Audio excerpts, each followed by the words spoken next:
Bismillahirrahmanirrahim. Assalamualaikum warahmatullahi wabarakatuh. Hai teman-teman semua, izin memperkenalkan diri. Nama saya Nur Amalia dengan nomor NIM 010122019090 dari Prodi Pendidikan Agama Islam STAI Dr. KHIZ Mutakin Purwakarta. Video ini bertujuan untuk memenuhi tugas UTS dari mata kuliah Psikologi Umum dan Perkembangan dengan dosen pengampu yakni Ibu Miftahul Jannah MPD. Di video kali ini saya akan memaparkan sedikit materi yang sudah saya pelajari, kurang lebih 5 materi. Langsung saja ya teman-teman, selamat menyaksikan, selamat menyimak. Teman-teman, yang pertama yaitu mengenai sensasi dan persepsi. Apa itu sensasi? Sensasi adalah penerimaan stimulasi melalui alat indera kita. Lalu apa itu persepsi? Persepsi adalah penafsiran dari stimulasi yang diterima tersebut. Nah, jadi bagaimana sih proses terjadinya proses dari sensasi menjadi persepsi itu? Nah, proses dari sensasi menjadi persepsi yaitu alat indera kita menangkap stimulasi. Nah, stimulasi ini stimuli ini diubah menjadi sinyal yang dapat diproses ya, yang dapat dimengerti oleh otak kita. Nah, kemudian dapat diolah. Nah, hal tersebut hal yang terjadi di sini disebut dengan proses persepsi, yaitu cara kita menginterpretasikan atau kita dapat mengerti gitu pesan yang telah diproses melalui sistem indrawi kita gitu. Nah, contohnya kita mencium aroma bunga melati gitu ya. Nah, kemudian kita mengalami sensasi gitu ya, oh harum nih gitu kan. Nah, kemudian kita menyadari bahwa wewangian tersebut sama dengan parfum yang sering dipakai teman kita gitu. Oh ini wangi bunga melati ini sering dipakai nih, kayak parfumnya si A gitu.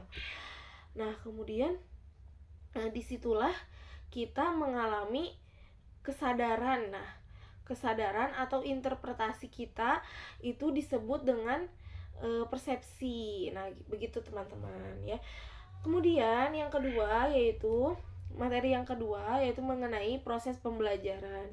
Nah, belajar itu suatu proses perubahan tingkah laku yang relatif permanen disebabkan oleh interaksi individu dengan lingkungannya.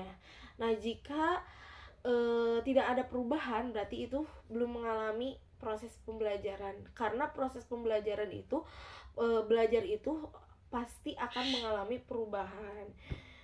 Nah, kemudian teman-teman, pembelajaran itu suatu kegiatan belajar yang dilakukan oleh pembelajar ya atau murid dengan guru.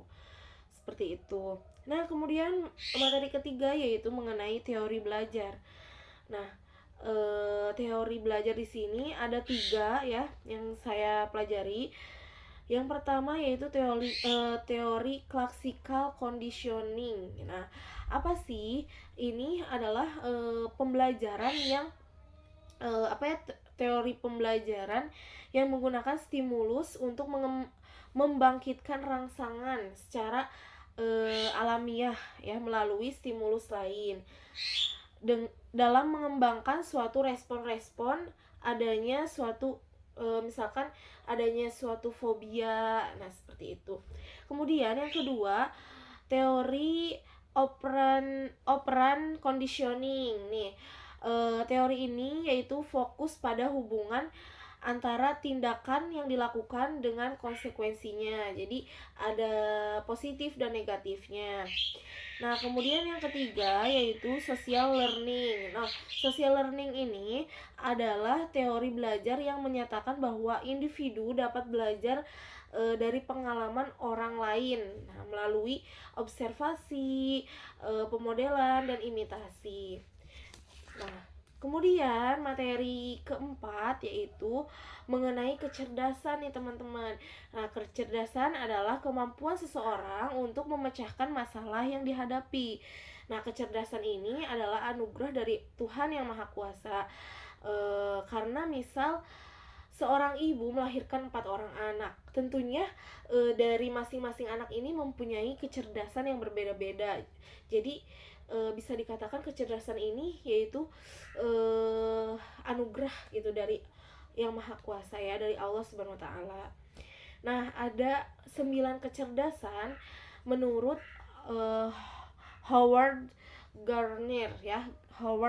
Menurut Howard ini yang pertama kecerdasan logika matematika, yang kedua kecerdasan linguistik, yang ketiga yaitu kecerdasan emosional, yang keempat kecerdasan intrapersonal, yang kelima kecerdasan musikal, yang keenam kecerdasan visual spasial, yang ketujuh kecerdasan tubuh kinestetik, yang kedelapan kecerdasan naturalis, yang kesembilan kecerdasan eksistensial.